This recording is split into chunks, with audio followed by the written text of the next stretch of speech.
Kwenye maisha ni kawaida kukutana na kipindi cha kupata na kupoteza, lakini ni kawaida kukutana na mtu kuwa na majonzi na kilio kikubwa pale anapopoteza aidha mchumba, mtu, rafiki, kazi, biashara au vitu kama vile nyumba, usafiri na rasilimali mbalimbali.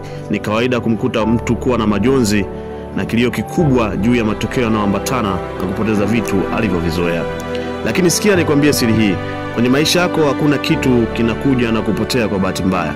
Mungu anapokuondolea kitu kizuri machoni pako, tambua amekuandalia kitu sahihi kwenye maisha yako. Usipoteze muda kujilaumu na kujikatia tamaa. Kwenye maisha yako hakuna kitu kinadumu kwa muda mrefu. Hakuna kitu kitadumu milele.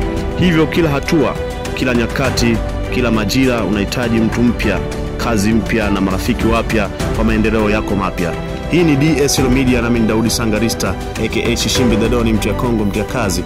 Usikose kusubscribe, kulike, na comment na kushare na watu wengine ili tuendelee kujifunza zaidi na zaidi. Tukutane kwenye video inayofuata.